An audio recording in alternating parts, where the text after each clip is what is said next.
ایسا لالچی انسان جس کی ہر چیز پر رال ٹپکتی ہے، خواہ وہ چیز بڑی ہے یا چھوٹی ہے، ذرا برابر اس کے اوپر کوئی ذمہ داری پڑے وہ اس میں خیانت ہی کرتا. یہ خیانت ایک ایسی چیز ہے جو انسان کے دین کو ختم کر کے رکھ دیتی.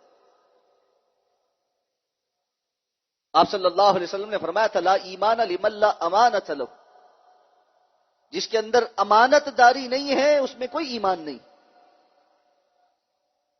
اور امانت داری کا متضاد خیانت.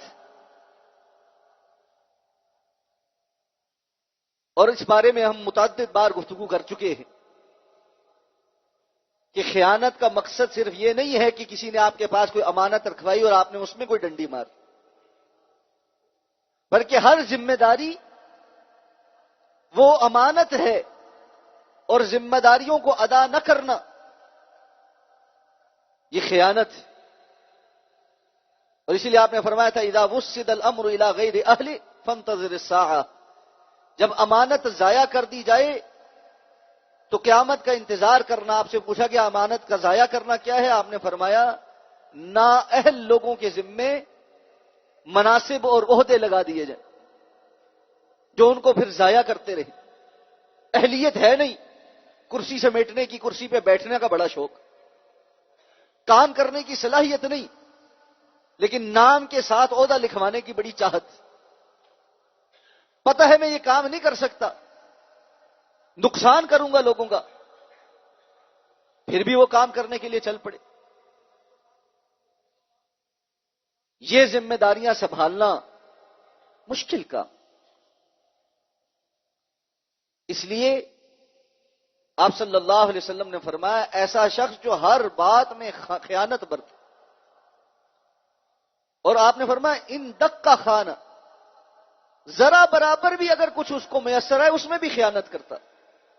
ہم نے بعض لوگ دیکھے ہیں کوئی بڑی بات نہیں، چھوٹی بات، چھوٹی سی کوئی بات بھی آپ ان کو بتا دینا کہ یہ امانت کے طور پہ آپ کو بتائی جا رہی، وہ اس کو بھی اپنے پیٹ میں نہیں سنبھال سکتے.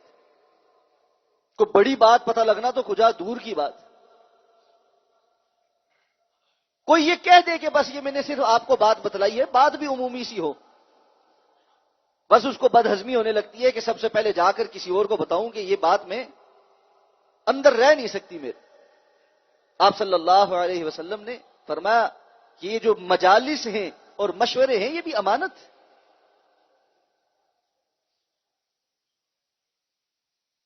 ہم دیکھتے ہیں کہ بسا اوقات معمولی چیزوں کے اوپر کچھ لوگوں کی ذمہ داری لگائی جاتی. مجھے یاد آیا کہ ہمارے ہاں یونیورسٹی میں جب ہم تبا زمانہ طالب علمی میں تھے تو عرب ممالک سے کچھ کھجوریں آئیں رمضان میں تقسیم ہونے کے لیے. تو وہ کچھ تعداد میں تھیں، ان کو تقسیم کرنے کا انتظامیہ نے سلسلہ یہ بنایا کہ جو گارڈز تھے ان کی ڈیوٹی لگائی کہ وہ طلبہ کو افطاری کے وقت وہ تقسیم کریں. ایک تو جیسے یہ ذمہ داری ملی کہ کسی کو کچھ دینا ہے تو ان گارڈز کے تیور بدل گئے. ہم جب کسی کو کچھ دے رہے ہوتے ہمارا اخلاق بدل جاتا، ہماری گفتگو کا انداز بدل جاتا. لائن میں لگو، سیدھے ہو کے بیٹھو، کیا تم نے شور ڈالا ہوا ہے؟